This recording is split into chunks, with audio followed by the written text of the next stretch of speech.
હા તો ભાઈઓ અને બહેનો, આજે આપણે અમરેલા ચણિયાનું કટિંગ અસ્તરવાળા સાથે લાવ્યો છું. આ લાઇનિંગ છે અને આપણે ટ્રાયેંગલની અંદર બિછાવવાનું છે. ટ્રાયેંગલમાં 4ની 8 ઘડી કરવાની છે આમાં, કારણ કે આમાં બહુ ફૂલમાં જે રીતે આ ફોટામાં છે, આ ફોટામાં જે ડિઝાઇન મૂકી છે તેમાં આ ડિઝાઇન જે અડધી છે, આ ગેર અડધો છે, ગળી વારીને કરેલું છે. એટલે આ રીતે આપણે આનું કટિંગ જોઈશું. આ મેં આને ટ્રાયેંગલમાં બિછાવી દીધું છે ને 8 ફોલ કર્યા છે. 4 ફોલ કરીને પછી બીજા 4 ફોલ કરીને 8 ફોલ કરેલા છે. આ રીતે 8 ફોલ કરીને ઉપર છે એમાં કમર મૂકવાની છે. તો 23ની કમર છે.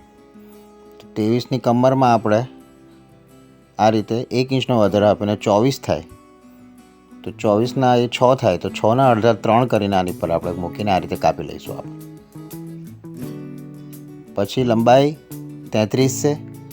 તો આ લાઇનિંગ છે, તો લાઇનિંગમાં 1 ઇંચ ઓછું કરીને આપણે આ રીતે મૂકી દઈશું આપણે.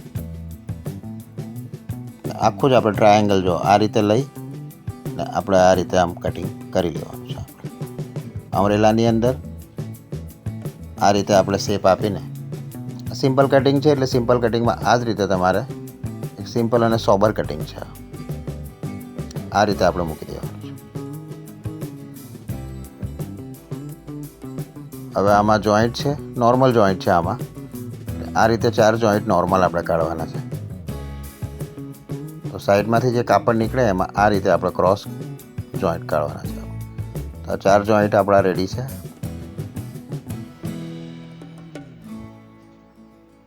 હવે આપણે આમાં મેન કાપડ બિછાવી દઈશું. તો મેન કાપડને બી આ જ રીતે આપણે ટ્રાયેંગલની અંદર 4 ને 4 8 ફોલ કરવાના છે આપણે. આ રીતે મેં 8 ફોલ કરી દીધા છે, જોઈ. પછી આપણે આને આ રીતે બિછાવી દઈશું. હવે આપણે અસ્તર સેમ જ આપણે મૂકી દેવાનું છે અને આમાં કોઈ વધારે ઘટાડો આપ્યા વગર સેમ જ કાપી લેવાનું છે. નીચેથી 2 ઇંચ આપણે લંબાઈ વધારવાની છે.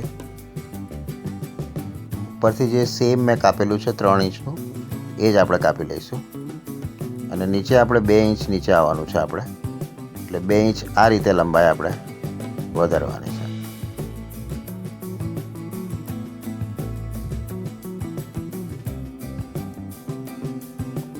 આ રીતે આપણે મૂકી દીધું ને આ આપણું કટિંગ રેડી છે. હવે તમે ફોટામાં જોશો તે રીતે આ ચણિયો રેડી થઈ ગયો છે. હવે આપણો